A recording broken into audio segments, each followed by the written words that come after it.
Hi, I'm Alexandra Lloyd, a French Canadian who's called Birmingham, Alabama home since 2017. Welcome to From Where to Here, the podcast that celebrates the rich diversity of languages, cultures, and the stories that connect us all. Each month, I'll sit down with inspiring guests from different backgrounds to explore their cultures, languages, and tackle some fun in our Truth, Dare, or Debunk segment.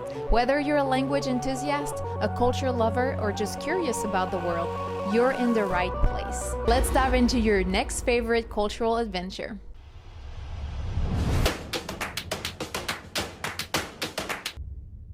Today's episode is with Diana Martínez García. This candle smells like you're a U.S. citizen. That was given by a friend after I become a U.S. citizen, so I thought that was pretty timely to today's episode. I think if you are a young Latina in the US, you're going to find this very helpful. I think if you are a white male in the US that have dated a Mexican or maybe a Latina, or even just any US citizen, if you can be open to hearing her thoughts about her own experience and seeing how does that translate into your own values or your own beliefs, I think that would be a big step. It's about being curious, opening your mind. I hope this episode allows you to do that. There's always room for expanding the perception that we might have about a certain situation, and I hope this episode lets you do just that. Enjoy! Today's guest is someone who embodies resilience, advocacy, and the power of using your voice to create change. Diana Martínez García's journey began when she crossed the U.S. Mexico border as a child, an experience that shaped her understanding of identity, belonging, and the challenges immigrant communities face. That personal journey led her to become a fierce advocate for immigrant rights, lobbying in D.C. for DACA, DACA program, and working to break down barriers for young Latinas navigating life in the U.S. Through Virtual Promotoras, she's empowering young Latina women in Alabama with vital education on reproductive health and access to healthcare, filling a gap in conversations often left unspoken. But Diana's impact doesn't stop there. She's also a cultural connector, challenging the way we talk about identity, relationships, and what it truly means to belong in two worlds. We have so much to dive in today, from navigating life between two cultures to her work uplifting the next generation of Latinas. Diana, welcome to From Where to Here. Thank you for having me. I think it's such an important conversation that we're going to have today, and I'm really excited to dive in. I'm excited too. Tell me, take us back to maybe to start your earliest memory of coming to the U.S. What did 4-year-old Diana think was happening in this exact moment?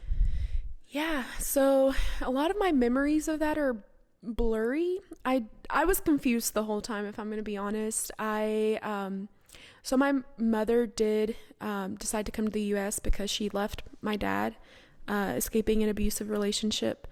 And so I knew that was happening. I knew that they were fighting and stuff. And she told me, we're going to a new home.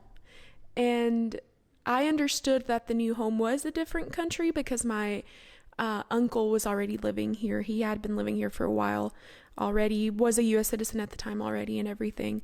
So I understood that it was a different country, but I didn't understand what all it entailed crossing the border. So I personally did not have a hard time crossing the border. I actually was asleep when I crossed the border. I was a little 4-year-old. But I know my mother did have difficulty. She did cross through the river, had to swim. And at the time I didn't know it. Like, she's only shared all this with me years later and has shared her experience. So I actually crossed before she did. And I was here for what she says was a week, but I swear it was a month. Like, little 4-year-old me swears I was without my mother for a month. But yeah, so I crossed first. She had difficulties crossing. I was already in Texas waiting on her. And once again, just confusion. I knew I was in a different country. I knew this was the new home we had come to, but also I didn't have my mother. So that was really scary. and I was in the care of some strangers that were my uncle's friends. So that was also really scary.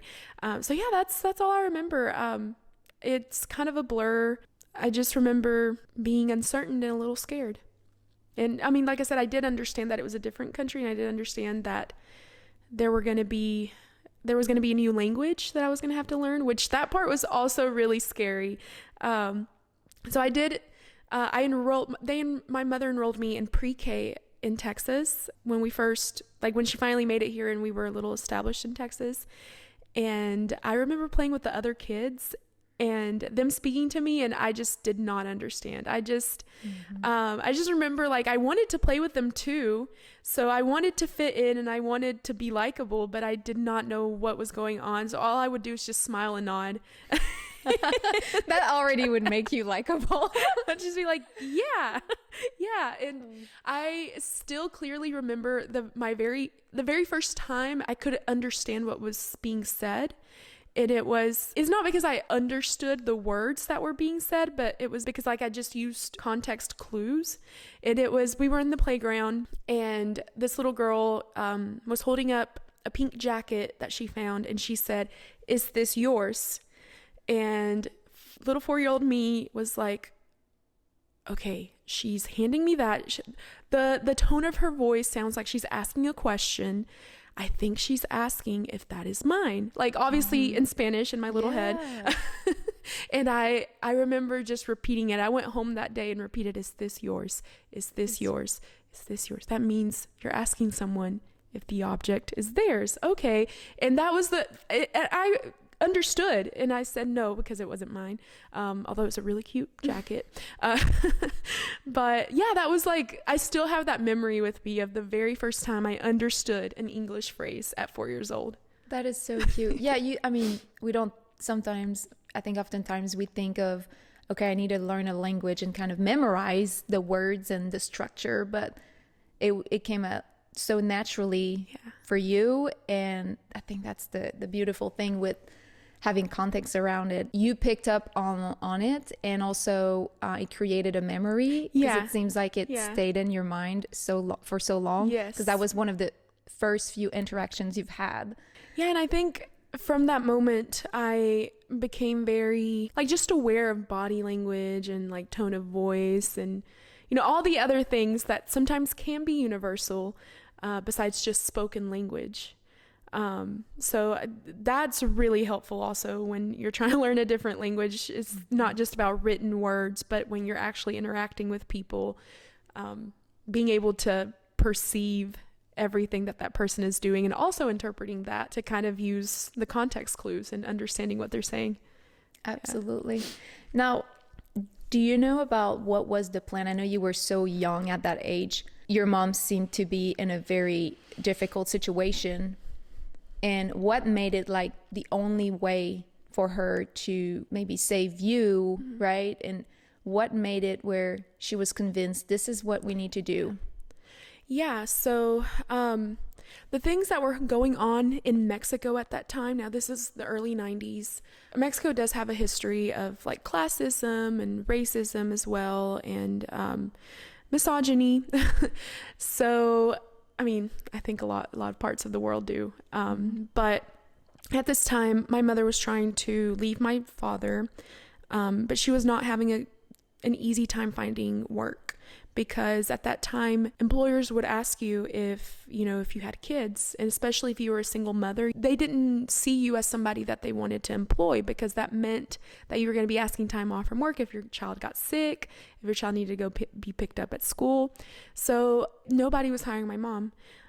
She also does not have very high education level, so that was another barrier. My mom comes from a very poor background. She's from this little, it's not even a town, it's more like a village. And we have, I don't know what to call them, but we have those here in Alabama too. For example, where I'm from, Albertville is the town, but then there's a tiny little community called Kilpatrick that is not on Google Maps, but people recognize it, and it's a little... Is it in Español un pueblo? Un pueblito, un rancho. Es un rancho where my mom's from. A rancho specifically is like a rural place where there's like farm animals and stuff like that. Yeah, so very, very rural, very tiny, part of another actual town. That's where my mom comes from. Lots of poverty that she's experienced since being born. And so she was just having a hard time, like I said, just facing all the structural and systemic violence in Mexico when it comes to just trying to, raise a child and do something for a living. She always tells me that she had a dream of me, achieving everything she couldn't. Like that was her main motivator. In Mexico, if you're bilingual, you are seen as someone who's very highly educated. As a matter of fact, even if you've never come to the US or to any other country, when you start going to like grad school and stuff, you have to be bilingual. That was another dream of hers. She's like, I want my child to be bilingual. And there's ways to become bilingual without ever leaving Mexico. There's schools that are bilingual there that will prepare you to go on to higher education. But those schools are typically private. And once again, she came from a very poor background, so she didn't have access to that. So she always just like envisioned this future for me. And when she realized she couldn't give that to me with my father and that she was going to end up being a single mother, my uncle, who, as I said earlier, her brother, was already living in the US and had been living in the US since like the late or early 60s. I can't remember exactly. At that point, he was already a US citizen. So he had established his life in Texas. He told her like, well, come to the US. There's plenty of jobs. Like you don't need to have a high level of education to earn a decent living wage. And of course, like your daughter will grow up being bilingual. And so like that was, to her, that was like, okay, yeah, that's what I've always wanted. I didn't think that migrating to the US was the way to get it. But, if I have my brother there and, I already kind of have somewhere to land, maybe that's what I need to do. And so that is what she did. Unfortunately, it wasn't as easy as she had envisioned because like I said, my uncle, U.S. citizen, petitioned for her. So it was supposed to all be done the lawful way. Unfortunately, it's not easy. A lot of people always ask undocumented immigrants, why don't you just go become a U.S. citizen? Like, you speak English, like, all these things. But, my mom tried to do that, and the waiting time was 18 years. 18 years. Yeah, from the time that my uncle petitioned for her. So, of course, like by then I would already be an adult, and she was like, no, I need my child to grow up in a safer environment with more access to resources than I did now. So that's when she made the decision to cross the border unlawfully. Wow. Yeah. Wow. And remind me when we're talking about the ranchito. So what's the name of what part of Mexico? Yeah, so we are from central Mexico, Guanajuato, which I feel like a lot of people don't know where Guanajuato is, but if you know Guadalajara, which is a big city, Guadalajara is in the state of Jalisco, and Guanajuato is right next to Jalisco. So we're pretty close. Like the town where I'm from is about 4 hours away from Guadalajara. I'm sorry, probably like 3 actually. We're about 4 from Mexico City. Okay, I was about to ask. Yeah, just to situate. I'm trying to wonder. Okay. I'm trying to name the big cities. I always, and this is probably dumb, but I like to compare because like I grew up here in the States, so I like to compare things in Mexico to the way like I relate them to here in the U.S. And I relate Guanajuato to Alabama and Jalisco to Georgia, with the big city being Atlanta, Guadalajara. Yes. Because like that's another thing that I run into when I go to other states, and I've been in like national conferences and stuff, and when people hear that I'm from Alabama, they're like, Alabama? Like, people don't know where Alabama is, like people in the States sometimes. So that's kind of how I relate Guanajuato to, but then I'm like, oh, Atlanta, oh, okay, yeah, I know where that's at. I'm like, okay, well, the state next to it. Oh, wow. That's like a very long way to explain. But yeah, so my family's from Guanajuato. That's the state.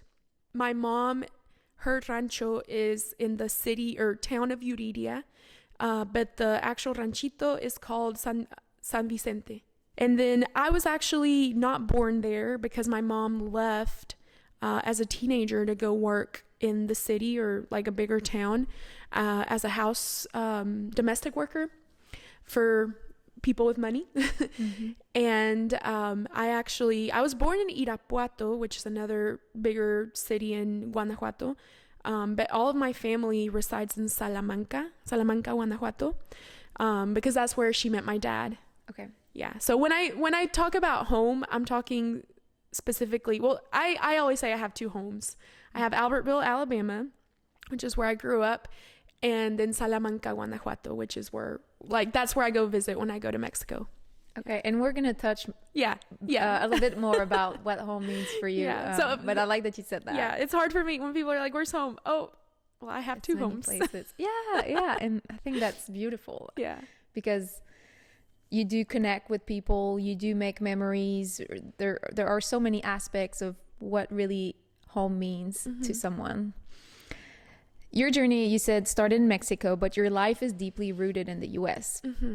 Now, when do you feel most connected to your Mexican heritage, and when do you feel the most American? I love that question, actually. Today's episode is brought to you by Red Cat Coffee House and their Landmark Series coffees. As a cat lover, I could not resist but introduce you specifically to this blend called Light Rails. It features a cat on the label, but not only that, each blend features a landmark, is inspired by a landmark of the city. This one is inspired by our vibrant Rainbow Tunnel downtown, and it has sweet fruits and mixed berries. You can find the Landmark series, including blends like Ironworks, Full Steam Ahead, Alabama Audubon, and John's Valley Trail, either online, at Red Cat locations, or your local Piggly Wiggly. It's coffee with a story, and even with a feline charm. Because there are moments for each. So I do feel like, it's funny because I feel very Mexican when I'm in the States, but then I go to Mexico and I'm like, oh man, I'm so American. Yes, you're saying that, and I'm like, that's the same thing that happened to me.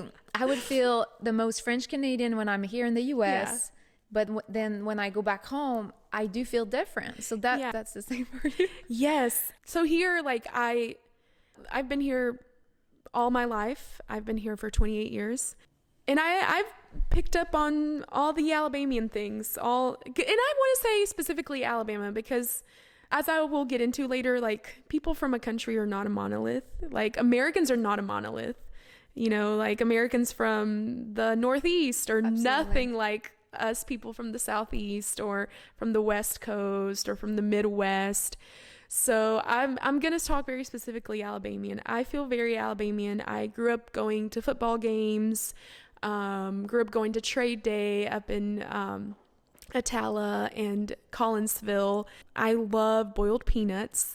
Oh, I love them too. Which one? Do you go with spicy, regular? Ragin' Cajun. Yes. So I love all of that stuff. I mean, I grew up going mudding with friends when I was a teenager. I'm sorry, what? Mudding. Tell us more.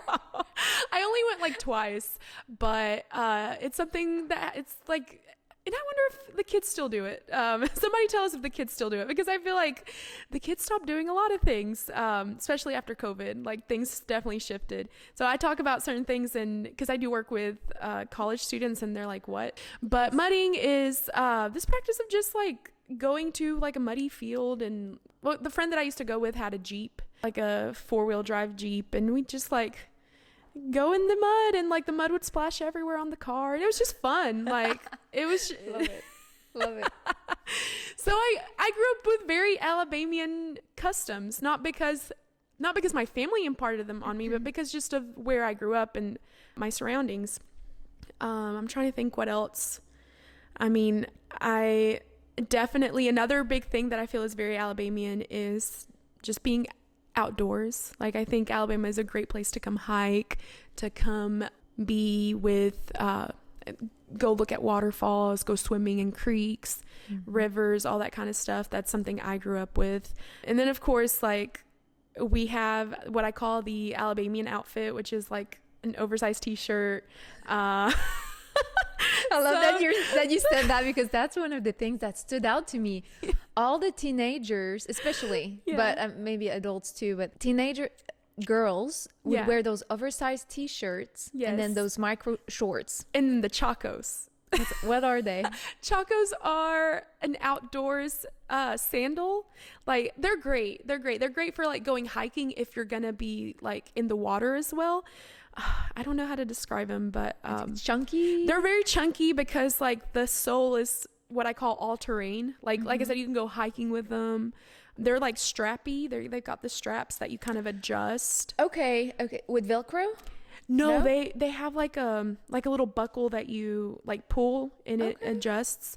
I mean, I grew up with the Chacos. There's other sandals now, like the Tivas, and I think Crocs has made a sandal as well, but very Alabamian. I don't know if you agree or not. Well, the t-shirt that stood out with the micro and shorts. I grew up with that. Like all of my years of undergrad, that's how I showed up to class. And I remember kind of going back and forth in my timeline, but no, that's good. I didn't start being able to visit Mexico again until 2015. And when I did, I dressed up in my Alabamian outfit to go to the airport. My mother was like, "No, you can't go to Mexico like that. How embarrassing. What is your dad going to say, like, that you don't know how to dress?" Because it is something that doesn't happen in other cultures. Like, in other cultures, people dress up a little bit more, you know? And what does that mean for you or for your mom? Or well, I think she was just like, yeah, you can do that here in Alabama. It's acceptable to be more relaxed here and more comfortable. But no, not over there. Like, over there, you're expected to dress up and wear makeup and wear nice clothes. And I remember I just laughed at her and I was like, I'm not going to dress up to sit in a plane for 4 hours. They can think whatever they want. But I mean, I say that it's a very Alabamian thing because that probably doesn't happen in New York, you know? Yeah, I mean, there's definitely different influences. So I can see how, you know, you'd be prompt to dress up. It's like if you go to a fashion city like Paris or I mean Montreal, kind of where I'm from. I think people have a notion of style that differs from other maybe more rural places. And I think it goes with the type of activities that you do. You mentioned, we would go muddy. Is that how I mean, you would not dress up nice to do that. So I think it kind of makes sense. Each place too, it's not that you won't dress up or dress down. It's just more common. Yeah, that's definitely when I feel very American, when I'm prioritizing comfort over style. Yeah. Although I think I am I'm now in a phase where I'm like, oh, I want to look cute too. I do want to be more fashionable, but I definitely grew up, you know, like I said, comfort over style. So that's when I feel most American. And like I said, I feel it when I go to Mexico. Like, I will wake up and we'll go for breakfast at the mercado and I just want to wear my Alabama outfit. Yeah. And people are like, you're going to go out of the house like that? I'm like, yeah, what's wrong? And like, everything's covered. Like, what? But, and then when I feel my most Mexican, oh man, I think for me, one of the things I love most about my culture is the food. I'm sure there's other Latin American countries that have great food, but I'm very biased. I think Mexico has the best. And I love cooking. I love going home and having my mom cook for me. So that's when I'm the most grateful that I'm Mexican. And when I get to have those like home cooked meals, because sometimes the restaurants don't do our cuisine service.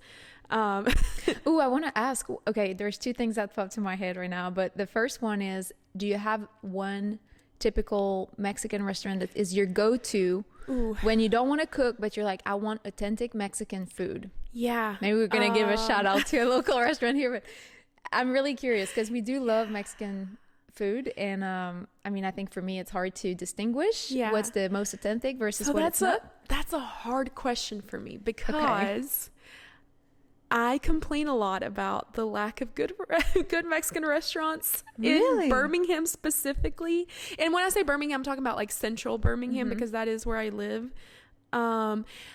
Salud, which recently opened, it's a taqueria, so they serve tacos. I did go there recently, and they do have really good tacos. Probably the best in Birmingham. Is it a brick and mortar or no? Truck? It's kind of like do you know Adios, the bar? Yes. So I think the same owner opened it, and it's like in downtown Birmingham. I could be wrong, so please don't quote me on that. But I think somehow they're related, both establishments. It's like a bar / taqueria. So they do have a bar, and they have like mixed drinks and cocktails and stuff. But they also have tacos, and they are pretty good. Like the tortillas were good, because one thing that I am big on is the tortilla in the taco. I feel like a lot of people don't pay enough attention to the tortilla. They just see it as like the vehicle for the meat into your mouth. The tortilla also has to be good. That's one of my biggest complaints about a lot of the places here, that the tortilla isn't good. Maybe the rest of the stuff is, but the tortilla needs to be. Well, and speaking of tortilla, you gave me my first tortilla making experience. That was at Marifel's birthday. Yes. And that's where I think maybe I met you for the first time. That was at the birthday, or we have maybe seen each other a couple of times. Yes. Yeah. And I got to make homemade tortillas. And that was so cool, because you have that little the press. Yeah. So we rolled balls. You show me rolling the balls together, like the same size, and then you will put it on that press. And before that, you do have to mix the dough and knead it. You got to knead it really well. Okay. Yep. Yeah. So that was amazing. We made tacos that night. Yeah, we did. Yes. And then you pan fried those individually. Yeah. So I do, like, after you make the tortilla, and this is like optional, because so my mom is trying to be healthier, so she's trying to cut out like any extra fats, so she doesn't like dip her tortilla in hot oil. But if you go to like a lot of the taco places, the street tacos, they usually do, to just give it a little bit more flavor. But I'm trying to, the last time I made tacos, I did not dip them in oil too, because I'm like, oh, maybe I should also watch my cholesterol. Do you still put it cook in the pan or in the oven? Or? No, just on the just on the pan. You do put some oil. Okay, so it's less oil. Yeah, just less oil. Okay. Yeah. Okay. So yeah, I do remember that. That was fun. I love cooking. I'm really slow, which is my problem. What do you mean? I don't know. I feel like if I'm gonna cook, like I remember that night, I think I was kind of anxious because everybody was there already, and I was like, oh no, we're not done. Well, we just had so many to make. Yes, I think that's what happened, and we're like six true. In the kitchen, like just rolling the bowls. And so to me the tortilla is really important. Well, that was amazing. I love being part of that night. Thanks. That was fun. So like I said, Salud is probably the best that I've tried so far, but other than that, you have to find like the holes in the wall. There's I think it's closer to East Lake, the neighborhood East Lake.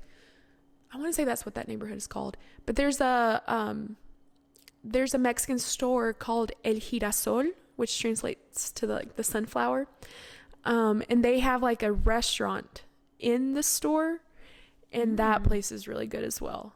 And it's really good I really like, my friends and I go there for like after a night of drinking the next day. In Mexican culture, you have for breakfast like a soup, like either pozole or menudo, and I'll explain what those are in a bit. Or there's another one, caldo de camarón, some kind of seafood soup. So menudo is a soup. It's made out of like the cow's belly. Oh man, there's a name for it in English. I can't remember. So that's menudo. Pozole is also a soup. It's usually made with pork, or my mom's lighter version, chicken. And it's got hominy, which is corn, like maize. And then the other stuff like caldo de camarón means shrimp soup. There's also a siete mares soup, which is just a seafood soup. But those are in our culture, those are known for like curing your hangover. So if you had like a Saturday night of like being out and drinking, the next day you go and have those, and it cures your hangover. usually with a lot of spice, because that's also, it makes you, I guess it makes you sweat out the alcohol. I don't know, but you want it to be real spicy, and it just like brings you back to life. There is a soup actually called el vuelve a la vida, which brings you back to life. So that place is really good. El Girasol is really good for all of those. But other than that, in my opinion, going out to like Pelham and like the town surrounding Birmingham is where you find the good Latino food. And I say Latino because it's not just Mexican. There's really good like pupusas from El Salvador. There's like a Colombian food truck out there too that I once saw. So yeah, that's my experience with Latino food and Mexican food in Birmingham.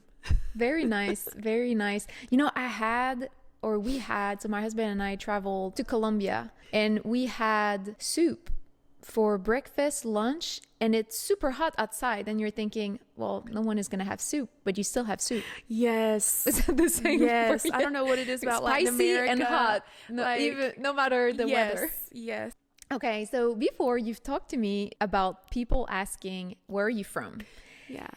In a way that feels frustrating. And I want to dive a little bit into that because I think that's interesting. It's often a question that, I myself ask others, and I get asked all the time.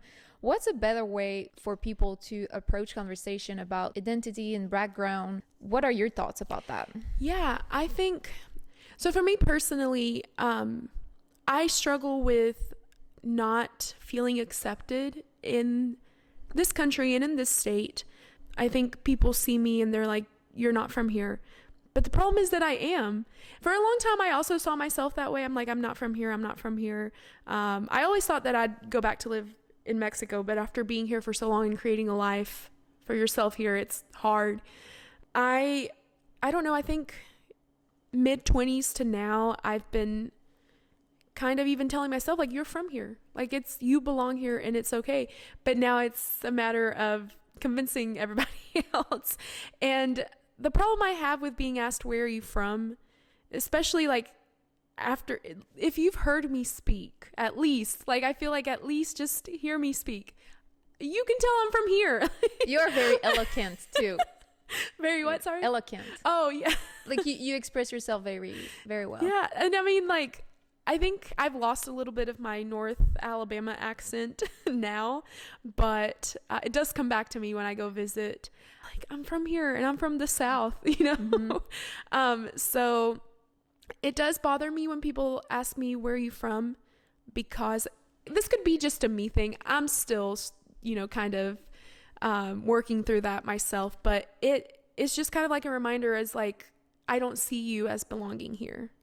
And I think that's something that a lot of children of immigrants like myself, or immigrants like myself who have made a life for themselves here, struggle with. At the end of the day, like, we're here in this state. We've been here for a while. We are who keeps, a lot of the agricultural sector going in this state, which this is what this state is known for, right? Poultry plants, tomato fields, strawberry fields, all these things. We're from here. We work this land, work really hard too. Yeah. So I think that's why it bothers me a little bit. I prefer to be asked, where did you grow up? And that's also what I ask other people when I meet them. I might ask, where are you from, if you have a very different accent. To me, it's about the accent. Okay. I don't know why. So that's why I get asked, where are you from? Yeah, to me, it's about the accent for sure. Like, even when I'm in Mexico, I met a lady this last time that I went to Mexico in my state of Guanajuato, and she did not have a Guanajuato accent. So I asked her, like, in Mexico, it's very common to ask, where are you from, in terms of like what state you're from, because Mexico states have different cultures as well. Like, things are done differently in one state to another, which I think is also true here in the States, but in Mexico, we just accept it. And I did ask her, like, where are you from? It turns out she was from Guanajuato, but had like left for a long time and had now come back. So I don't know, to me, it's a lot about accents. All that to say, I have turned around to ask, where'd you grow up? Also because I'm curious, if you did grow up in Alabama, what part of Alabama did you grow up in? The South, the center, the North? It's kind of my issue of like being asked where I'm from. Feeling like you're telling me I don't belong. Yeah. And I think sometimes having the awareness of this type of situation or how it can come across, I think is important. And just thinking, okay, how should I ask it? Because I think most of the time people don't have bad intentions. It just happened naturally like this, and that's just common to ask. But on the other end, I could see how, getting asked that all the time and just based on the look might come across as, well, are you implying that I'm not from here? Yeah. No, because I have had the where are you from, and I always say Albertville, which is Northeast Alabama, where I grew up. And they'll be like, no, but where are you really from?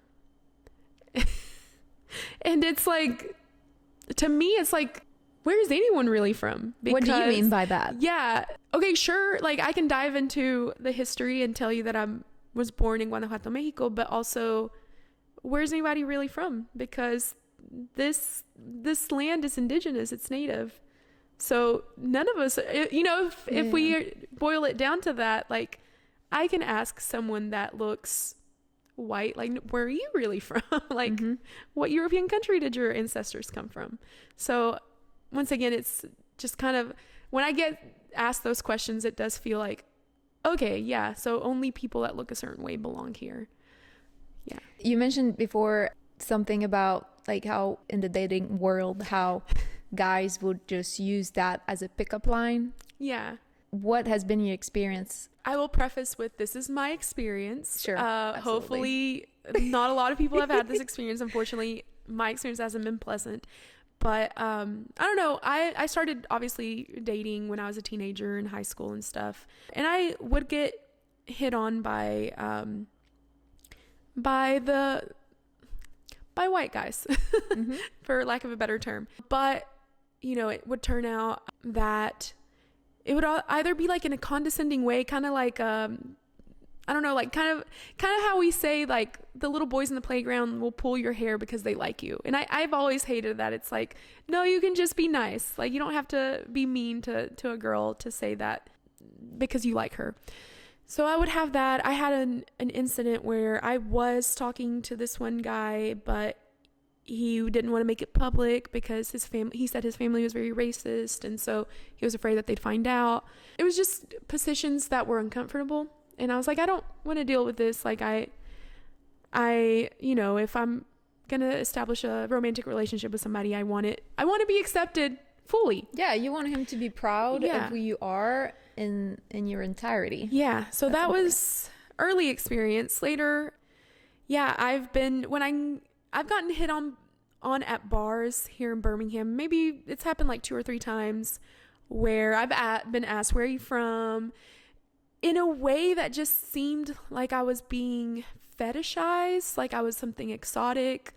I clearly remember this one time I went out with some of my friends, and we're all Latina. We're all, I remember 2 of us Mexican, 1 Colombian, 1 Cuban. And we're just like walking into the bar, and somebody said something about like, oh, look at them, they're so exotic or something. I don't know. It's just not a nice feeling. I don't like it.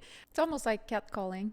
Yeah. Well, yeah, but also like the only reason I'm attracted to you right now, it's because you're like exotic. And instead of like, I'm just a person just like you, like I just, once again, I belong here. Like, I'm not on display.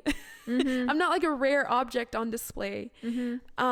So I've had that. Like I said, I've been, a lot of those times, those guys will come on to me in a very condescending way. Like, oh, I bet you don't know this, or I bet you don't, like little things like that. That's, I don't know. I particularly don't enjoy it. I'm like, you need better flirting skills. That, and the story I couldn't remember what story I wanted to tell you, but I just remembered it. When I want to say I was like 18 or 19, one of my friends' boyfriend introduced me to his friend. And later I found out he was trying to set us up. And later I found out it was because she later told me, oh yeah, it's because he heard that he's looking for a Mexican wife. I was like, that's really weird. why? Like, does he want to learn Spanish? Does he want to travel to Mexico? Oh no, it's because he heard that Mexican wives are really good. They're really subservient and they are really good at cooking. Like, that it's guaranteed that you'll be like a good housewife. And I was like, well, first of all, I would not make a good Mexican wife. That, and also, like, that's not cool. Like, there's more to me than that, you know? Yeah. So those are the experiences I've had, unfortunately. And I've also had good experiences. I've also had, like, you know, here and there, I've had good experiences dating white men. But overall, I do have, like, kind of that aversion, unfortunately. And, you know, for a long time, I thought it was all in my head. Like, maybe, you know, I'm just over exaggerating. But I did fall into the TikTok rabbit hole one time, and I discovered passport bros. Now, what are passport bros? So it's typically, I think Europeans too, but typically American men who are going to these third world countries, mainly like Latin America, Asia as well, to look for a wife, because the women here in the States are too empowered, and they don't want that. That's not attractive. They want somebody, once again, like, reminiscent Very of what, traditional. yeah, reminiscent of what that one guy said that was looking for a Mexican wife. Someone that's going to be subservient and stay at home and, you know, do everything for him, because these American women don't want to do that anymore. And so, and of course, like, the added bonus of, if I bring her to the States and, you know, fix her green card, all that stuff, like, it's kind of like indentured servitude a little bit, you know? I that's just how I interpret it. It's a little icky. I did not like that, and kind of affirmed what I had been feeling in the past. Like, okay, I'm not crazy. Like, there's something going on here. And I do want to say, I don't think that it's just white American men, unfortunately. I did grow up in a predominantly white town, so those were my experiences. But you know, I think even men of color, but it is like an American thing. And unfortunately, the thing is that they're saying that American women are just too empowered and don't want to, you know, fill in those traditional roles. Yeah, I mean, I think you're a very driven woman. And, you know, one of the reasons I invited you is because you like to use your voice. And I think using our voices is really important. As women, as men, as really anyone that has a message, that has a passion, that has something to say, a cause to defend. To each its own at the end of the day, but I consider myself also pretty driven. And of course, when I hear that, I'm like, like, not that it rubs me the wrong way, but I'm like, okay, well, I'm thinking, you know, if that's the way they want to do it, fine, but I don't necessarily... Yeah, like, I want nothing to do with that. Yeah, this is not necessarily something that I would support in any way. Yeah. Some people might prefer that way of living, but it's kind of also going out of their way. That's an interesting... Yeah, and with the whole, like, exotic Latina thing, I have seen women who play into that because maybe they like it, they like the attention. That's also, like, that's their decision. Yeah. I personally, Diana, does not want that. Yeah. Well, that's good. Like, that I don't want to be fetishized. I don't want to be your traditional housewife. You're putting that boundary for yourself. Yeah. So and that's now, important. With the disclaimer that I do love to cook. But if you see me as only a cook for you, that's a turnoff.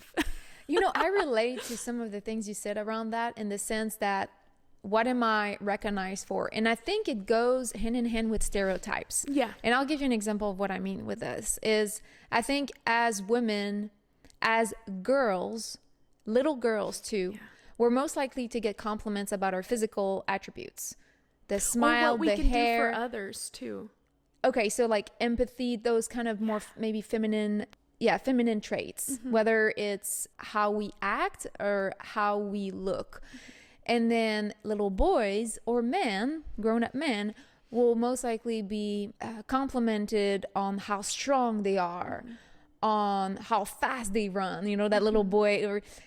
And trying to break that cycle, or trying to break that image, I think that's why, at least for me, it comes across as, well, can you compliment on how smart I am? Yeah.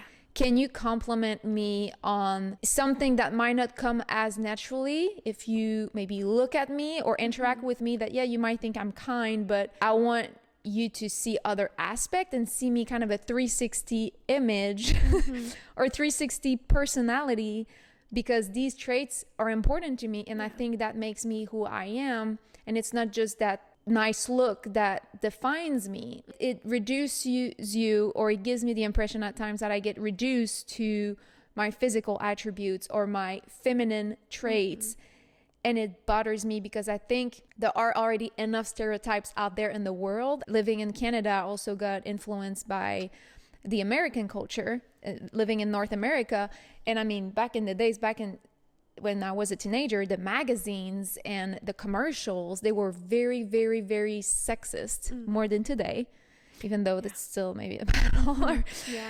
And I think all that impact how we perceive ourselves. And it has a tremendous impact, and gives a connotation to the world. It gives a message, a general message, that then trying to debunk that message might become hard. Yeah, for sure. It definitely changes how we view ourselves, like you said. Everything that I've talked about my identity, whether it's being a woman or being Mexican American, I think everything that I fight for is mainly for me, because I don't want to tolerate you saying that I don't belong here, because I want to feel like I want to be able to tell myself I belong.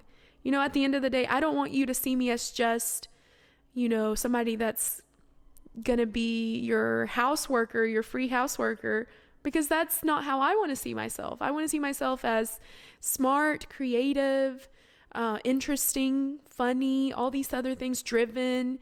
It's mostly for, like, it's not because I'm like mad at people. It's because, like, for me, I want to be able to see myself in those ways. And it's really easy to get caught up in how society views you and like later believe it yourself.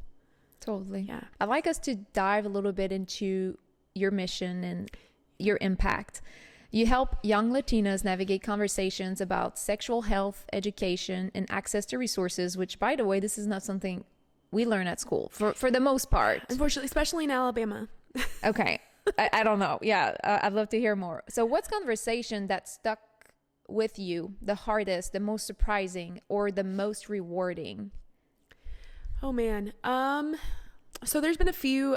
One that really stuck with me in continuing the work that I currently do is, so like I said, Alabama has a problem, and this is not just with Latinos or immigrants or anything. This is a statewide problem. Like, everybody's affected by this.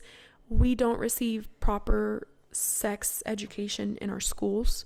Young people are out here making choices, uninformed choices. And that's why we have such high rates of unplanned pregnancies, STIs, and all that kind of stuff. That's just in general. Now we also have rural Alabama problems when it comes to health.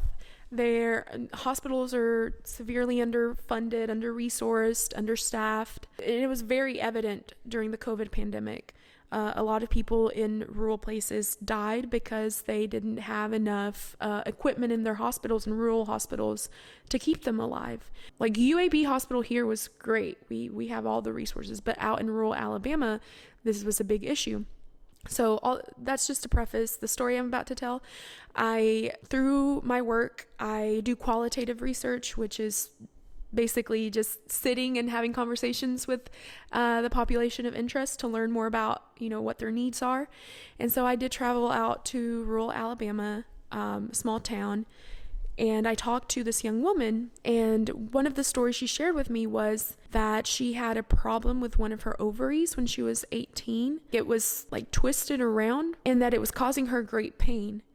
Now, she went and told her mom about it, and her mom panicked because she didn't understand what could be happening. She thought, like, oh, you're probably pregnant. And she got in trouble with her mom. Her mom yelled at her because she was like, you've probably been doing the things I told you not to do, and now you're pregnant. And this is what you get, da, da, da. So that happened, but this girl was like, I hadn't done anything to get pregnant. So I felt shame. Now I feel shame because apparently I'm not supposed to have any symptoms with my reproductive organs unless I'm already sexually active and pregnant. But that was not true for me. So then there must be something terribly wrong with me. All these like internalized messages. And of course she didn't know anything because she wasn't taught reproductive health or sex education in school. So they finally take her to the hospital in her rural town. The hospital doesn't have the proper equipment to diagnose her, so they still don't know what's going on. They had to send her to Birmingham, to UAB, and so they had to come all the way over here, drive to be seen, and they finally found what was going on with her, which is something that she did nothing to cause. Even though now she's felt all this shame and stigma around it, but they finally diagnosed her, they finally treated her, but only until she had to come all the way to UAB, which is another thing. The rural communities in Alabama, very underserved when it comes to health in general. Like I said, their hospitals are underfunded, but then people don't always have transportation methods to come to Birmingham. That really stuck with me because I too have a story of when I was like 18 and I had food poisoning and I woke up one day throwing up, and I too had not become sexually active yet, and my mom got mad at me because she was like, you better not be pregnant. This is what happens when you're pregnant. Oh, wow. So, like just that shame and that stigma sometimes from our parents who are they mean well. They're looking out for us and they don't want us to become pregnant at a young age and unplanned and all that, but they just don't know how to communicate it or how to pass on the education to us, what little they might have too, because these are generational things, unfortunately. So there's that, but also the problem of living in rural Alabama with very limited resources, and how you have to find a way to come to Birmingham or whatever other big city, maybe Huntsville is closer to you, to actually get those resources. And a lot of people don't have access to come all the way out here, So it was, to me, it was a problem of, unfortunately, lack of education, both on the daughter and the mother, lack of resources, both in the family, but also in the community at large. And it just speaks to the health problems we have in rural Alabama. So that one really stuck with me. But I've conducted focus groups, and when I have the group and everyone's talking with each other, and I'm just sitting there taking notes and learning so that it can inform my next project. The biggest feedback I've gotten from focus groups is that they want more of that. They want more of, like, the young women want more of a space where they can actually talk about what it's like to be in a female body, and have space to share with each other and normalize these conversations, destigmatize these conversations, and how it felt very much like a sisterhood, even if we were just there for 2 hours. And I've encouraged them, like, if you guys want to like become friends after this, you can. I cannot give you each other's information. Yeah. Just like from everything that I've been able to listen to from young women throughout Alabama, like there's such a need. What age are we talking? 16 to 21. Okay. There's just such a need for something as simple as having conversations. Obviously, like we can talk about the need for more resources being allocated to rural parts of Alabama. Something as simple as just having a space to chat and to be like, oh, you get those really bad cramps. So do I. Mm-hmm. What do you do? Oh, I take, I like to get like a warm compress and like, put it on my pelvic area, stuff like that. Like very simple thing, or just feeling like you're not crazy. Like I get more anxiety around my period. Oh, so do I. Okay. So I'm not alone. I'm not crazy. Those types of conversations. Yeah, that's interesting. It's definitely up for debate as far as who should own the responsibility. And also you talking about this, it makes me think in a relationship, let's say, or even if you have siblings, you have a girl and a boy, and just for the family dynamic, understanding, well, your sister or your wife, your girlfriend, whatever, is going through her period. Okay, a minute ago, we were talking about how it's impacting different people around you, whether it's your family members. You might not be educated on what that means to have a woman in your life. I mean, as basic as that might sound, at first, let's say if you grew up with just brothers, you're not gonna know what girls go through later on, your girlfriend, unless someone tells you, unless someone educates you, or maybe you go to ChatGPT these days to find out, right? And it's interesting, like, who should own that responsibility of educating, because some people might have a very different view of what that means or when it should be talked about. What are your thoughts about that? I think it should be general knowledge. You know, I think the way we have driver's ed in high schools to teach kids how to drive. We need to have sex ed. Like, I just, it's general knowledge. I think, you know, you mentioned like young boys, young men knowing these things. Yes, they need to know. And I'm sure they have stuff that we need to learn about too. Actually, I know they have stuff that we need to learn about too. It's just, it should be general knowledge. To me, that's my opinion. I think, should the conversations be had at home as well? Yes, I definitely agree with that. But unfortunately, we live, as it stands today, even in 2025 in Alabama, we still live in a culture that stigmatizes these conversations. So I know that the majority of people aren't having them at home. We still, even as adults, it's still uncomfortable to talk about sex, you know, like. But why? I mean, yeah, but why? I think it's just how we were brought up, you know? Yeah, I didn't grow up where we would talk about it openly. I think, though, some conversations as adults are way more open than I know. If I look at the comfort level I have with my mom to bring up any topic related to sex or related to just relationships in general, there's not many taboos. But if I think of, not that it happened, but like my in-laws, my family here in Alabama, that would be totally different. Yeah. I know that from a fact.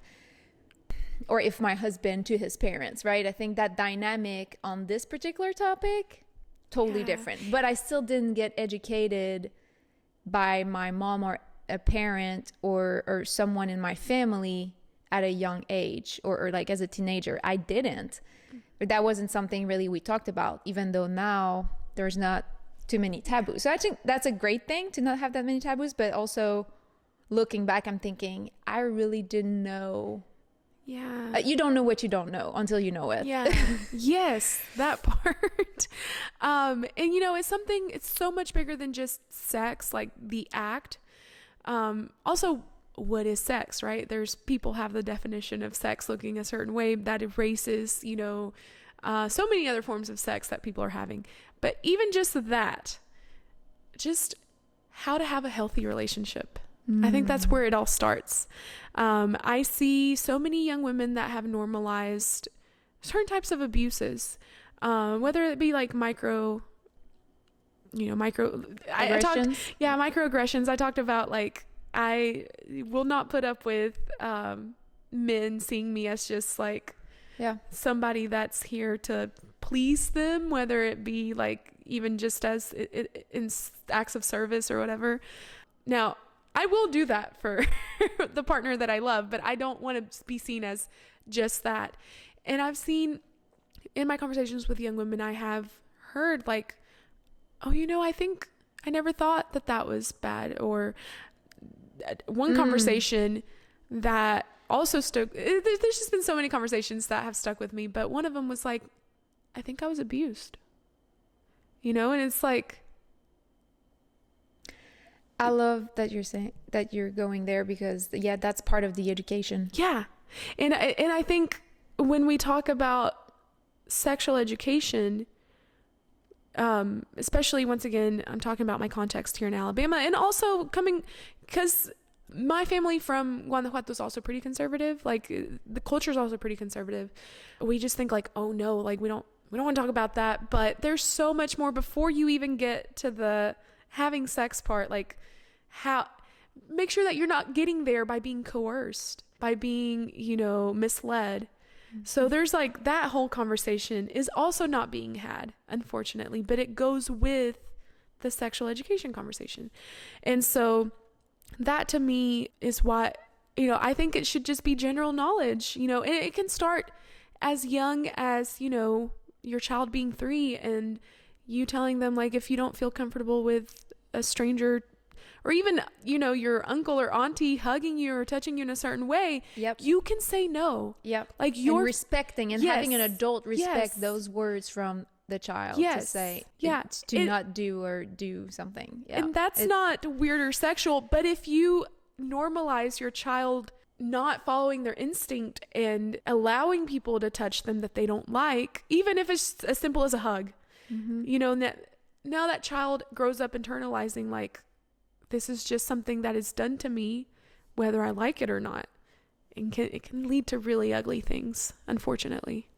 Wow. Yeah. Thanks for mentioning that. I think that's such an important aspect of it too. And we might disregard that in the early days because, this is my child. You want to instill some discipline, but at the same time, you want to instill the confidence into that little human to be respected. And that they have autonomy too. Yeah, to have autonomy. Yeah, absolutely. Yeah. I mentioned DACA, DACA, the program DACA. Earlier. It has shaped the lives of so many young immigrants, including you.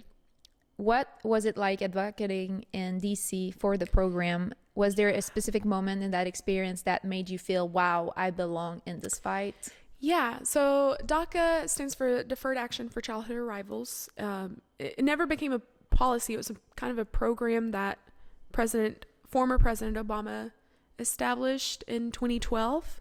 So yeah, DACA gave people like myself who were brought here from a young age, and we're basically from here, but except for our documentation says otherwise.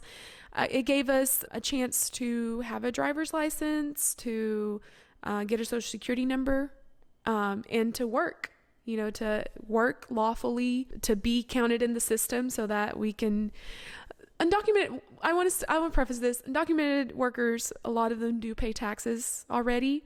They have to get an ITIN number, which is an individual tax identification number, ITIN. So you can pay taxes even without a social security number. But now with a social security number, you can actually be recognized in the system and do your income taxes and stuff. DACA to me was very important. It was what allowed me to start going to college back in 2013, because prior to that, I could not even enroll in Alabama universities. It was what allowed me to get a driver's license, to now I can drive without the fear of, I can drive to work without the fear of getting pulled over and getting my car impounded and things, which happened to me before all of this. In 2017, when, now current President Trump, I was going to say former, but now current again, decided to rescind DACA, it brought a lot of fear to my community, because DACA felt like we could finally stop holding our breaths. We could finally breathe more calmly. It still didn't give us a sense of full security, because it was a thing that could be taken away from us at any moment, as we saw in 2017. But hey, at least now we can work lawfully. We can contribute to the society. We can go to school. We can study, further ourselves professionally. So when that happened, it was, I can't describe the feeling. And at that moment, I already had my green card too. So I didn't even have DACA anymore, but I just knew what it could feel like, because I had lived for so long without any kind of reassurance of protection from deportation, of wondering what's my life going to be like if I can't further myself professionally. What am I going to do with all of this?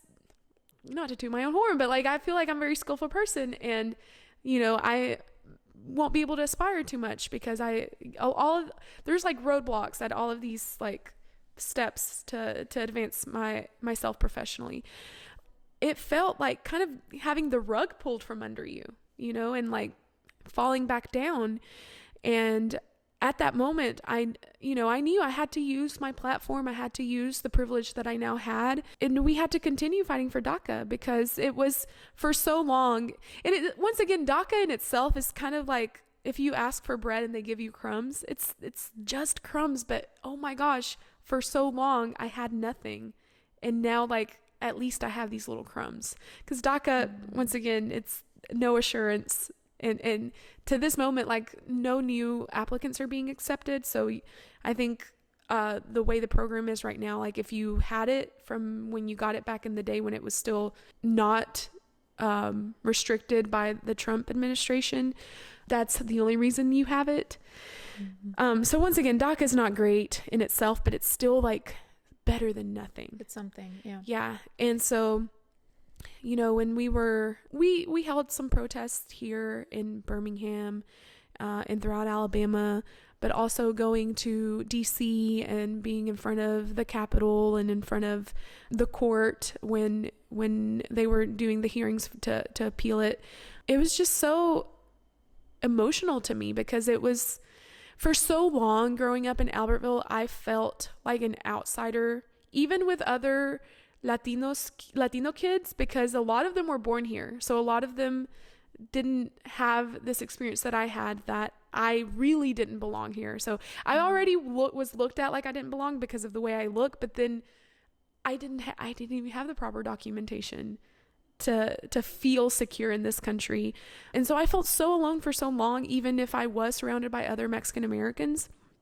And so going to DC and being surrounded by all these other young people that grew up like me, felt like we're here, we've been here, and we've been contributing to society. And, you know, still all of that is overlooked, and we're used as pawns for, you know, their whatever political agenda. We're the scapegoat, you know, whatever's going on wrong in the country. Like right now, the price of eggs,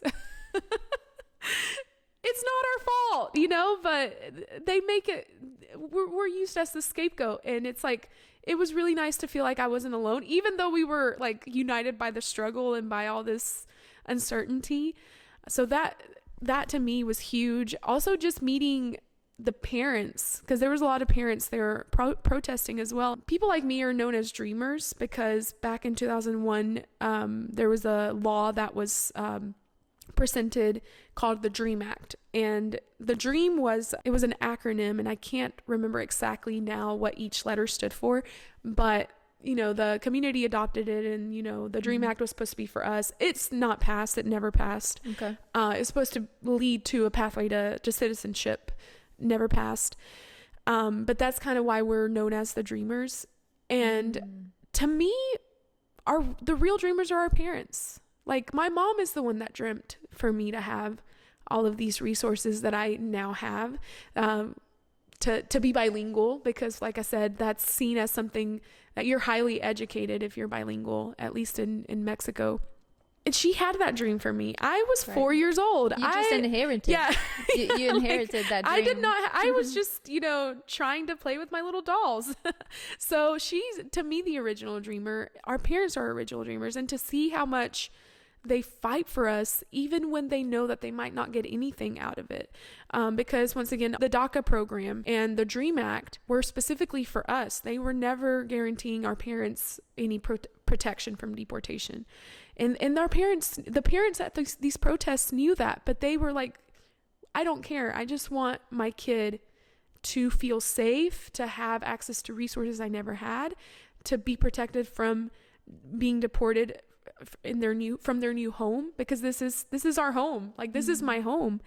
And so that, to me, like, our parents deserve so much more than, you know, our society is willing to give them. And that, to me, was where, you know, what fueled my drive to continue the fight. And to this day, right? Now I'm of the belief that they deserve so much more, and that I want them to have that protection. Unfortunately, there hasn't been any programs introduced to give them protection, but to me, our parents are the original dreamers.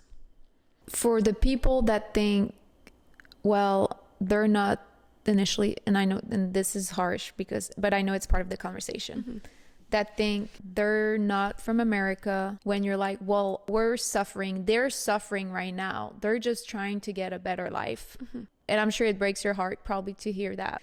Like, what do you say to these people that just see it as an individualist need? Because truly, I think that what it comes down to, and that I recently became American citizen, studying for the civics test. There's 100 questions you have to study. It talks about the values that comes along with that. When I compare that to Canada, we have much more of an approach that we live in a society, in a community, and not so much focus on our individualist needs. Yeah. And then it's like, okay, well, what does that mean now for me? Like, how do I welcome maybe both to live side by side? So I think it ties well into that difference of perspective between maybe Americans that don't know much about the reality of Mexicans in Mexico. What would you tell those Americans that think of it this way? Well, stay in your country. Like, no one gave you the freedom to come here, or, you know, have that kind of a or do it the right way. Yeah. What would you say to these people? No, it's complicated for me. To those people, I say, like, we're from here too. We've been here. Like, so my story really starts, I think earlier I shared my story started when I was 4 and I came here, but my story really, if we go back in terms of like me belonging to this country, my story starts in the early 80s, the early 60s really, which is when my uncle was pretty much like, the U.S. government had the Braceros program, which is when they were literally begging Mexican workers to come to the States to work the fields, to work the railroads that were being built at that time, because they didn't have enough people here in the States to do the work. And I think it did have to do with the fact that a lot of Americans were gone for World War II. And they were abroad at war. The history of Mexicans coming to the U.S. to work, whether it be because they decided to or because the government asked them to, goes way back. And it's still happening today, which is something I want to touch on later. Going back to like the kind of like viewing society as more of a collective instead of an individualistic, that is something that is very unique to America. And to me, it really breaks my heart. Maybe this is one of the ways that I feel very Mexican, because we need each other as human beings. We need each other. Because I do work in the public health field, I read so much literature on how people who live in collectives have better health outcomes. You know, that's just the scientific literature is there. So there's that, but also the United States economy has always been dependent on immigrant labor, like from the beginning. Well, actually, no, I take that back, because from the beginning it was dependent on slave labor. But when we abolished that, you know, we had to find other ways to get some of these jobs done that, you know, other Americans didn't want to do. So for so long, that's how my story begins. My uncle was brought here with the Braceros program, and that's how eventually he was able to get, you know, his U.S. citizenship, because he did it the right way, I guess, which was like coming here because the U.S. was literally asking Mexicans, please come here to work the fields, the agricultural industry, the railroads, all that kind of stuff. Later, when you start working here and you start making this your home, you're like, oh, okay, well, maybe I want to bring some of my family over, which isn't even encouraged, right? In that, when you do the U.S. citizenship, like, that's one of the things. You can bring your family. It's like, okay, that doesn't sound like a bad idea. Like, I'm have a pretty steady job here. Like, is it hard? Sure, but you know, that is one thing, I guess, a stereotype about Mexicans. We're really hard workers, and I think it is true, for better or for worse. That's actually how it all started for me. And I would urge Americans who have this idea of like, you're invading my country or you're here and you didn't do it the right way, to look into its history. Like, your government was really the one asking for us to come. And now that we've made a life for ourselves here, like, because like I said, personally, I never knew if Alabama was going to be my forever home. I always thought like at any moment I could get deported, or at any moment I choose to go back, you know, even though I did not know Mexico because my childhood was here in Alabama. whether we want it or not, once we start having like a job and a home and community, like it's easier to stay sometimes, you know? And I did want to mention this thing of like looking for cheaper labor, more accessible labor in other countries is still happening today. There are still so many big corporations that are bringing refugees over and hiring them in their factories for a much lower wage, unfortunately, than they would pay the average American. It's still happening today. Like to this day, I'm not even going to mention what plants, because I'm not even going to do that. You can go look for it yourself, and please do. But there's a plant here in Alabama who was caught with having child labor from Central America. Are you serious? Yes. As recent as like a year or two ago.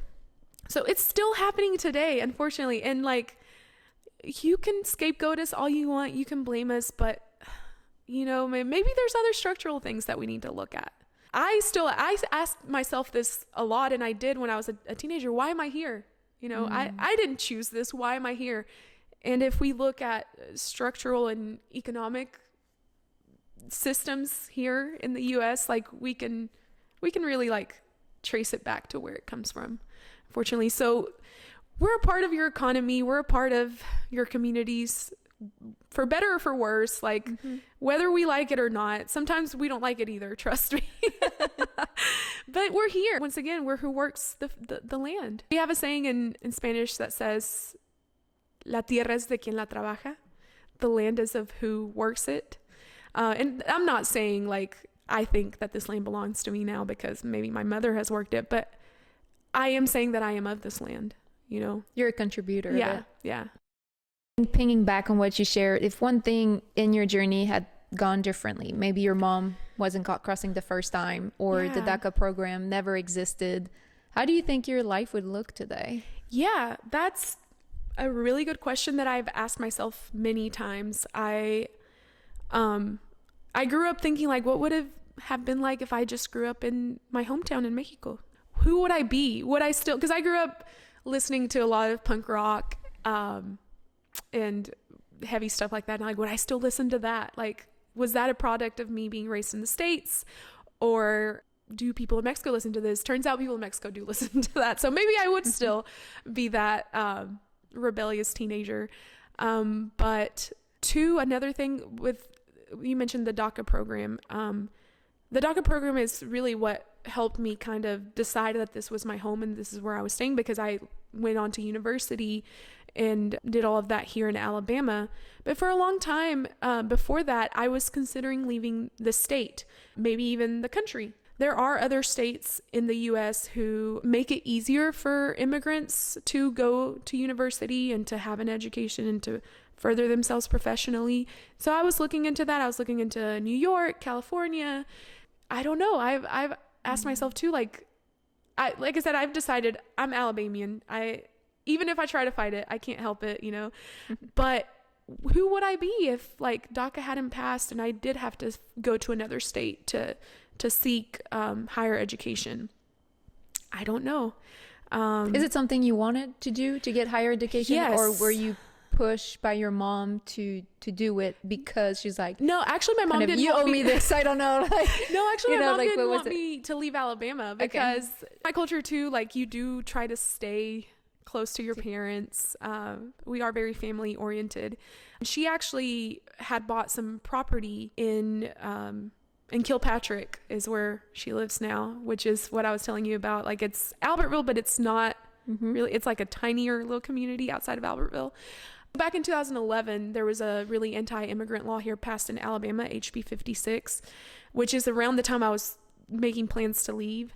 And she said, I'm not leaving. Like, if I leave, it's because they deport me. They take me out.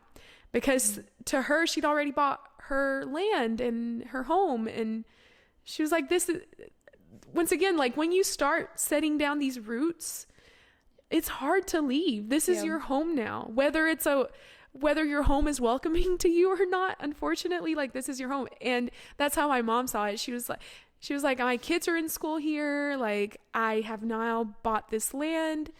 in this home. I can't leave. Like, I don't know what the way of life is in New York or California. So this is my home, and the only way I'm leaving is if they kick me out.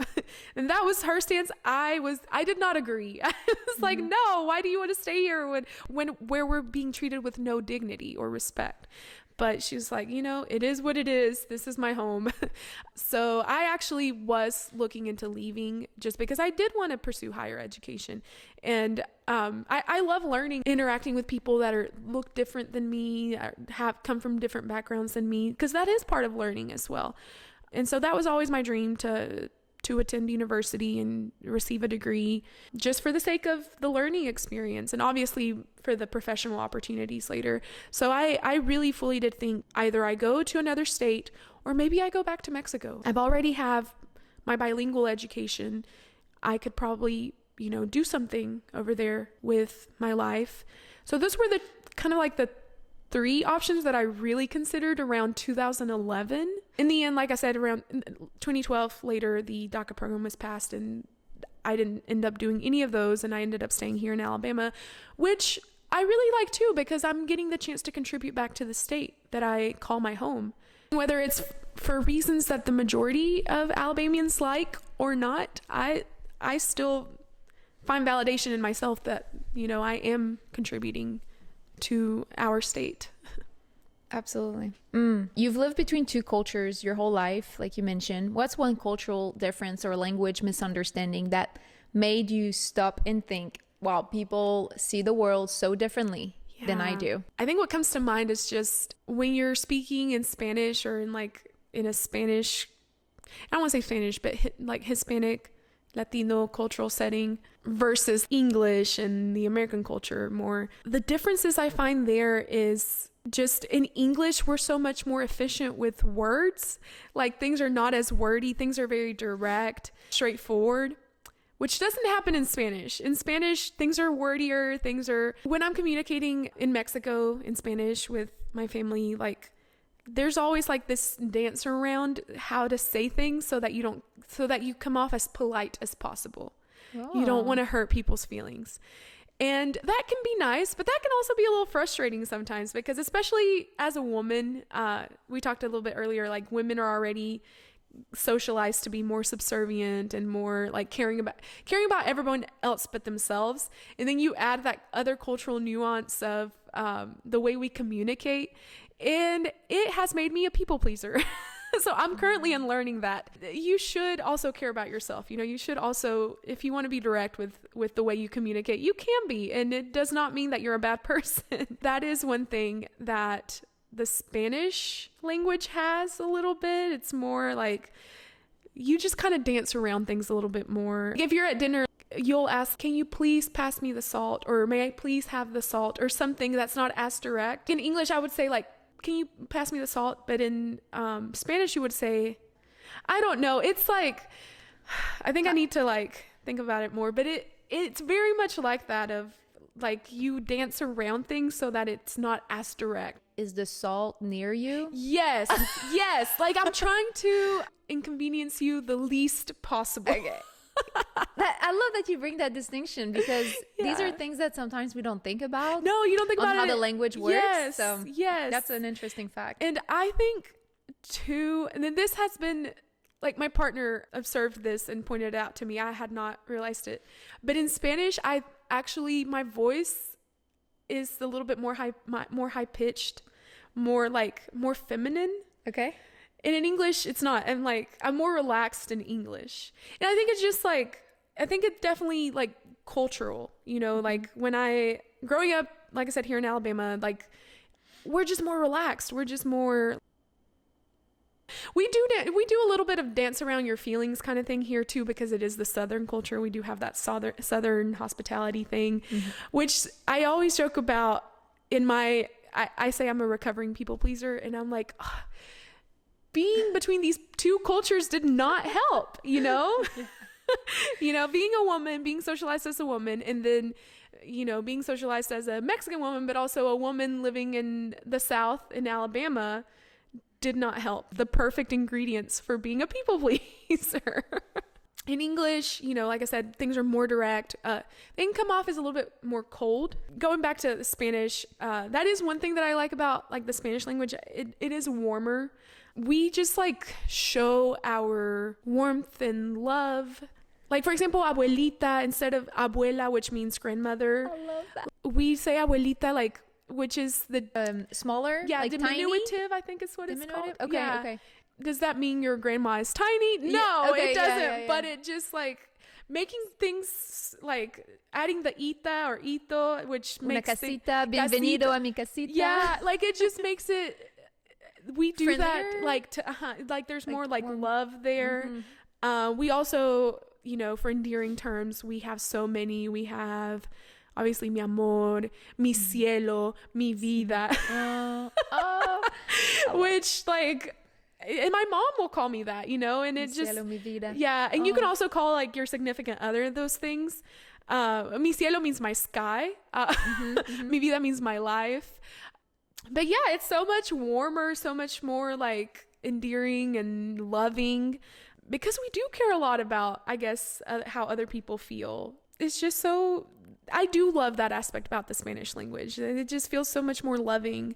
I'm trying to think of other examples. I think these are great examples, and it gives an additional layer into the Spanish language. And Yeah. I don't know if that explains why I love Spanish so much, It but is, it definitely is such a warm language, and you just feel loved within it. Like I said, and it's beautiful. I mean, yeah, it's just there's so much passion to it Yes. as well. Like, yes. and I always joke that, you know, I can be a little extra sometimes because I grew up watching telenovelas, and telenovelas are dramatic, but also like that's just our culture. We are very like passionate about things, whether it's good or it's bad. If it's bad, we hate it, and we hate it with a passion. But if it's good, we love it too, and we love it with a passion. So that is like what I love about the Spanish language that I think we don't have as much of in the English language. But I do love the English language and the English culture as well, because it's, like I said, less wordy, more direct. It gets to the point, you know, and that kind of pros and cons of each, I guess. And would you translate telenovelas for TV Yes. show, reality shows? Yeah. or- So I think the U.S. also had these soap operas, is what Okay. they were called. Yep. I don't know if they are still a thing, but basically telenovelas are just, they actually originated as radio shows, like kind of like a podcast audiobook. And that's why they're so dramatic, because they were meant for like women in their homes while they were cooking and cleaning. They could hear it, because there's this thing happens in telenovelas where they think out loud, like, oh, she will not get away with this because, you know, I've got this evil plan to like sabotage her, and the character will be saying it out loud. Yep. Okay. And that's why it's so dramatic. It's like nobody does that in real life. You just have your thoughts. But the purpose of that was so like while you're cooking and cleaning and doing all your chores, you could still, even if you weren't sitting there listening to it, you could still know the plot and what was going on. And I think, once again, the U.S. had this too in soap operas, but they're pretty much like these very dramatic TV series. Usually there was a love triangle, or somebody had an unknown child, or I don't know. These plots always had drama to it, but they're very entertaining, very entertaining. I think that's a great transition to our Truth, Dare, or Debunk segment. Yeah. That's a game that I call Truth, Dare, or Debunk, and we'll play a couple of rounds if that's okay with you. And for each round, you'll choose either a truth, where you share a surprising cultural fact, a dare, like teaching us a phrase in your native language, or a debunk, where you clarify a common stereotype about your culture. Are you ready? Yes. Okay. Would you pick Truth, Dare, or Debunk? Let me do dare. So dare to teach. Can you share a phrase in your native language that everyone should know, and also tell us what it means? And I can try to give it a go as well. Yes. So I'm trying to think. So I think my favorite right now, especially that I'm getting older and I do work with younger women, is échale ganas. Échale ganas literally translates to like throw eagerness into it. I remember that's a phrase that I grew up my mom telling me, échale ganas, mija. So we do say mija. It is mi hija. It's a contraction. Mija. Ooh, But cool. it's for mi hija, my daughter. but it's a contraction. We've like mixed the two words together. Now it's just mija. So this is a thing that I heard my mom telling me, échale ganas, mija, échale ganas. To like give it your all, like, you know, put effort into what you're doing. And of course that was for school, that was for whatever. I remember like when I was auditioning for the dance team at school, you know, échale ganas, mija. And you know, sometimes I would be putting echándole muchas ganas and I still didn't get the result that I wanted. So I would be like, it would frustrate me that she would tell me that. And it's like, you know, like that sometimes that's not all that it entails, you know, like I need more, like, you know, I didn't make an A on that exam and I put a lot of eagerness into it. I gave it my all, because that's what it translates to idiomatically. Give it your all, do your best. Yep. Okay, so say it one more time. I'll try to say it. Échale ganas. Échale ganas, mija. Ganas. Ganas? Yeah. Échale ganas. Mija, if you want to add it. Échale ganas, mija. Échale ganas, mija. Yeah. Échale And ganas, so mija. like, that's so cute. I think it's a funny saying, because like I said, I grew up hearing it, and sometimes it would frustrate me that I am doing my best and I'm still not getting the result I want. But I do find now that I'm older and I'm working with young women, I find myself telling them that. And I'm like, no, I'm becoming my mother. But yeah, it's okay. It's not, I mean, for you to say it, do you think it come across as a negative thing or more supportive? It's supportive. It's definitely supportive. Yeah. I think, like I said, it's just funny for me because I remember being like, le estoy echando muchas ganas, you know, and I'm still not getting the result I want. So that's why it's funny to me that now I find myself saying it to these younger people, and I'm like, I am an old lady. But yeah, that is very like that. It's a saying that really reminds me of my mother. Yeah. Round 2, truth, dare, or debunk? Let's do debunk. What's the biggest stereotype about your culture that's totally false? So time to bring those stereotypes and change perception that people might have. Yeah. Debunk a stereotype. There is the stereotype that we're all criminals or related to a criminal. I want to say mainly because our existence has been criminalized. Like you could say that I was a criminal for 19 years. Even though I would argue that I was just existing. So there's that, but also there are big stereotypes about, you know, the cartels and the big drug lords that have come out of Latin America, unfortunately. And I will tell you this, even people that still live in Mexico, they're like, we want nothing to do with them. Like, you know, and there, once again, if we trace the thread back to systemic stuff, there are bigger issues there. But, you know, a lot of us, especially like Mexicans, and I'll say, I keep saying for better or for worse, that we're really hard workers, because sometimes I feel like we really need to chill out. We really need to take a break sometimes. But we, for the most part, most of us are just trying to work hard for what we have and to like provide back for our families, because we are very family oriented. We are very of that collective culture. Like if I succeed, I want my whole family to succeed. The whole stereotype that most of us are criminals, that most of us are involved with, you know, selling drugs or, you know, in this country unlawfully. Like I said, once again, that part, I would argue that our existence has just been criminalized. But that, to me, that's one of the most painful stereotypes, because for the most part, at least the community that I grew up in, we're just trying to work and provide for ourselves and our families. Yeah. One thing that you said, and I can cut off me talking here, like what you're saying is a continuation, but I really liked it. You said, if being hardworking and caring about our family's well-being is a crime, then maybe we are. I guess, yeah, I'm glad you reminded me. Being here unlawfully, real quick, public service announcement. I don't like when people call us illegals, because no human is illegal. And that's very dehumanizing. It goes back to like how others see you, and then you end up seeing yourself bad. So how do you undocumented people, okay. who are undocumented. No, this country has criminalized that, but I mean, if being hardworking and caring about our families is a crime, then I guess maybe we are criminals in that way. Round 3. Would you like to do a truth, dare, or debunk? Let's do a truth.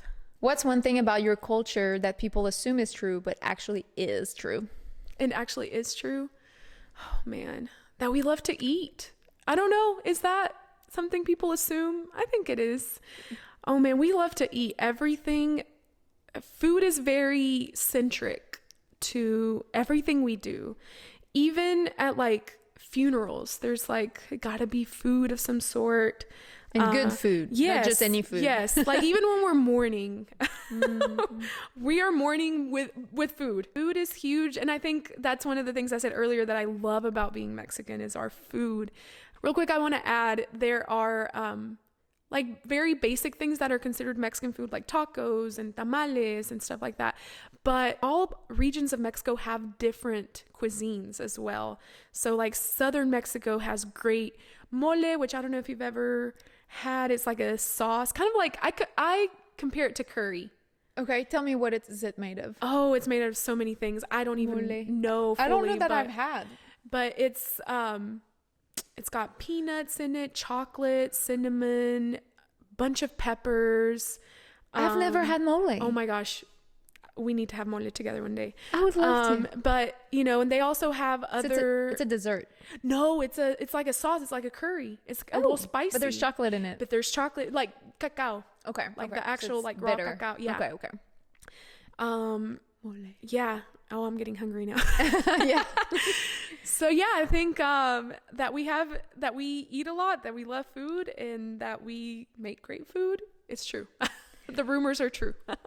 Love it. Now you mentioned at funerals, I'm curious because now I'm imagining a bunch of Mexican eating tacos at a funeral, and I'm like, that would be messy. So please enlighten me. What's a typical like? Yeah. So there's usually I know the funerals I've been to here I've never actually been to a funeral in Mexico, but the funerals I've been here to in the States, there's definitely like just home cooking. I want to say, I'm trying to find the word in English, but we say guisados, and guisados means basically when you just like cook something in a pan, and it can be like meats or a mix of vegetables and meat. Something like that. There's always like a sauce too that goes with it.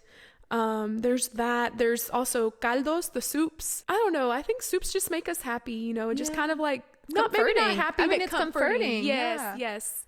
Yeah. So there's also been soups. There's always bread though. There's always bread, like sweet bread, pan dulce, like pastries and stuff, and coffee. There's always going to be coffee.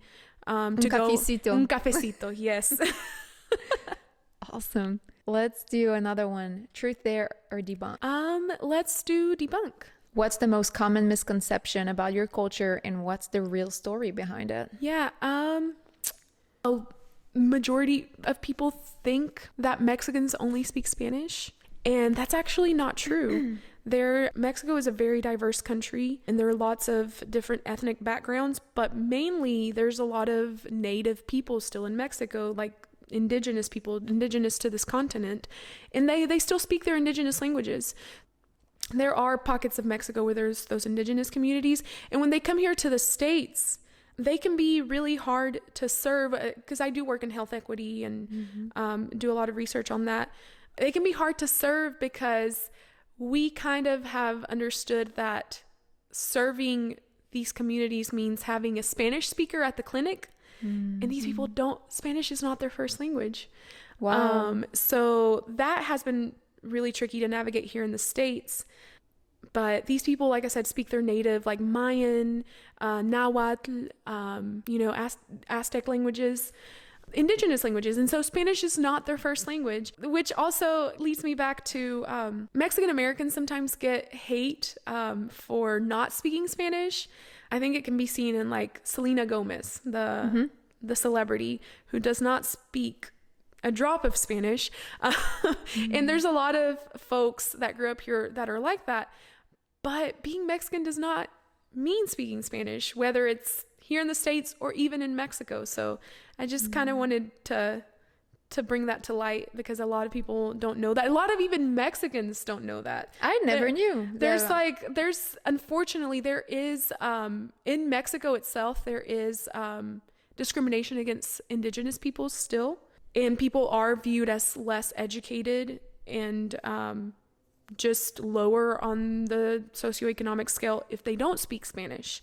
And then here in the States, there's also that discrimination against like Mexican Americans who were maybe born here and have always lived their life here and that only speak English and don't speak Spanish. And it's like being Mexican doesn't mean you're going to speak Spanish all the time, whether here or in Mexico. That's a really good one. Yeah, I had no clue. So I just learned something here. Yeah. Let's do one last round. I think it's round 5. Let's do dare. Yeah. Dare to teach. What would you teach us? Can you share again a phrase in your language that we should know about and what it means? Yeah, let's do echarle mucha crema a tus tacos. That was a long one. Oh yeah, that was a little bit long. I think okay. So I'll tell you. Okay, let me paint a little scenario of where this would be. Should I say it before you explain it? Yes, go ahead. What? Okay, you have to repeat it. Okay. Echarle mucha crema a tus tacos. Okay, the verb that's used, I'm not sure what it is, but I think it's putting cream on your tacos. Yeah. Echarle, what does that mean? Echarle is put into put. It. Okay. Yeah, like echarle ganas. Put a lot of cream on your tacos. Yes. And so this one's funny, but it's like a very common saying. Let me give you a scenario where I would use it. Like if the two of us are, at a party, maybe talking, and then there comes a third person and she's really like embellishing what she does for a living and how much money she makes and, how many awards she's gotten. She's bragging. Yeah. And she leaves and you and I are like, como que le echó mucha crema a sus tacos. Oh, that is so good. I love that. Yeah, so what I just said means I think she put too much cream on her tacos. So it is kind of like being judgy. Like when we say chismear, it means like we're gossiping a little bit. Could it be in a non-gossip way? Can you say it in a non-gossip way, or is mostly? I think it is pretty judgy. Okay. Like even if you just say it to yourself, like le echó mucha crema a sus tacos, Could you say that about yourself? Yes, actually, yes. Okay. Because I was too much. Yeah, because I have asked my partner Luis, like, do you think le eché mucha crema a mis tacos? And it's funny because he's not Mexican. He's Hispanic, but he's not Mexican. So sometimes I have to also teach him these things.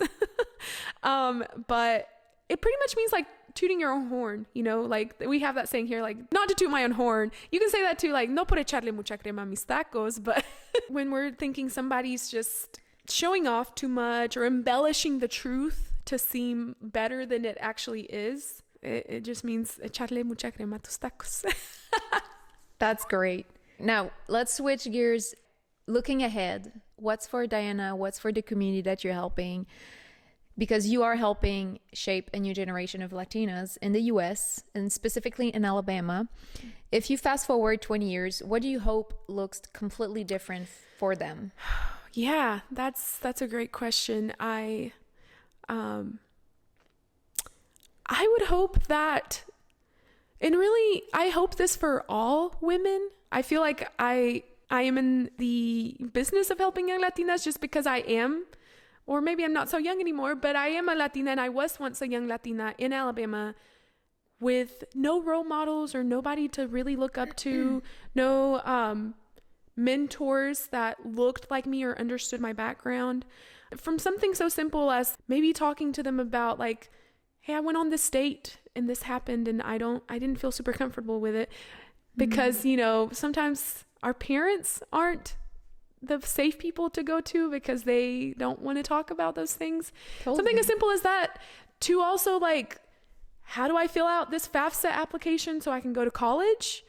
To more in the professional setting, like my boss is making me do this extra work and I don't know how to like tell her that I'm not getting paid enough, Asking for a raise? Yes. Or? Yeah.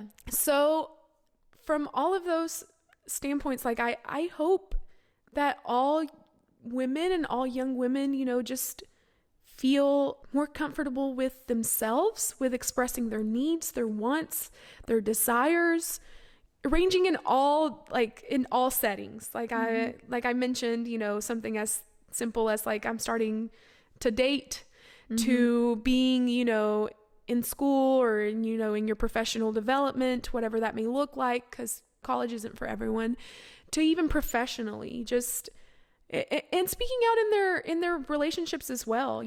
If you are in a more traditional married life, historically there have been a lot of issues there too, that sometimes women don't feel comfortable, or sometimes we're just not taught how to have constructive conversations with the people that we love, and how to express our needs and our wants. And that's really all I want, and what I hope Alabama looks like for young women in 20 years, both at a interpersonal level and at a legislative level, because currently we're not seeing the most woman-friendly laws getting passed either, unfortunately. I just want freedom, I guess.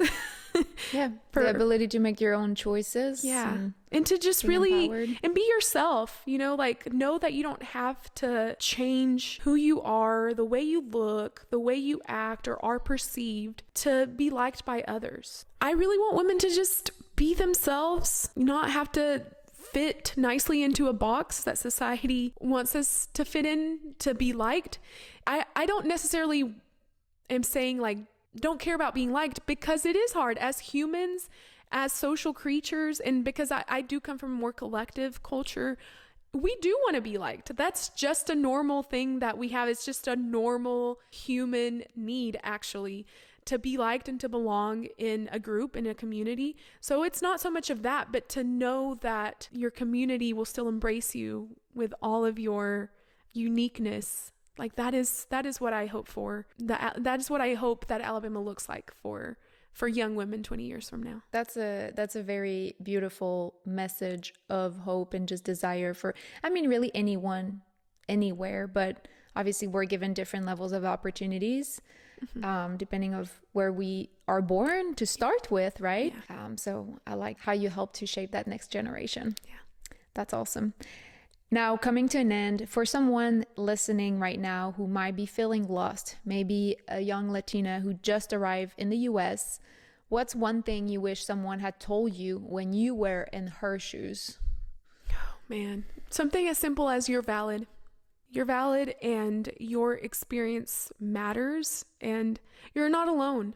Once again, I think just feeling like you're not alone, it can be huge. Because sometimes you do feel like, the odd one out, the one that no one will ever understand. There are other people who have had this experience or might even be having it now. And they matter so much, I think just even with our laws criminalizing our existence here, it already feels like I don't matter. I don't deserve good things. As long as I'm able to eat another day, that's as good as I can get. I don't deserve education. I don't deserve nice opportunities, all these things that sometimes, the systemic structures can, send those messages to us and we receive them. And I just hope that any young woman who is new to this country, new to this state, that they can hear that they are valid and that they deserve all the good things in the world. Thank you so much, Diana. I'd like to know, for anyone interested in following your work, supporting your mission, where can they find you?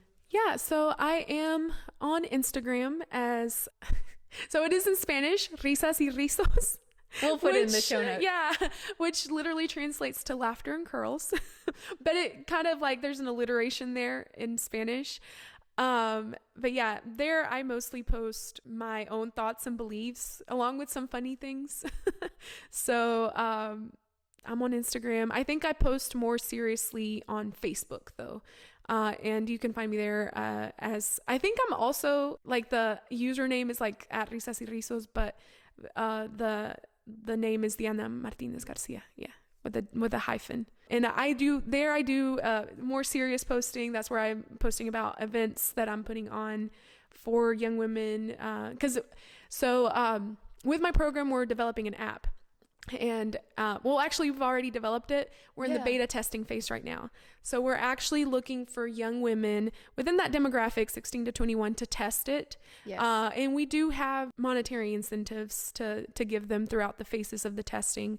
We are looking for young women from Alabama. We are trying to capture that Alabamian experience. So must have lived here for at least 5 years. 16 to 21, identify as Latina. Test the app. It's full of great resources and educational modules to help them learn about how to navigate the healthcare system, how to learn about their bodies, STIs, contraception, all those things that kind of are stigmatized, and they don't get that those conversations maybe at home, definitely not at school. So yeah, posting about that more on my Facebook. So for anyone interested in being part of that study or giving feedback to your app, do they just contact you on Instagram? Yeah. Or where do they go? you can find me anywhere on either social media Or Facebook. platform, Facebook. But also I do have my study email. That's vipstudy@ua.edu. So if you shoot me an email there, I'd be happy to connect with you, whether it's you're a potential participant that wants to test out the app, or if you're maybe have another program, but you see that this would be good for the people that you serve, I'd be happy to like connect, and we can maybe talk about putting an event together or me coming to speak to your group. That's vipstudy@ua.edu. Yeah. Wonderful. Diana, thank you for sharing your story, for being so vulnerable with us today. Oh, thank you for having me. I really appreciate it, and muchas gracias. Yes. El fin. Thank you for tuning in to From Where to Here. If you enjoyed this episode, be sure to hit subscribe, leave a review, and share it with someone who loves discovering new cultures. Follow us on Instagram at From Where to Here Pod for exclusive updates, behind the scenes moments, and a peek at upcoming guests. Until next time, keep learning, keep connecting, and keep celebrating the beauty of languages and cultures. À bientôt!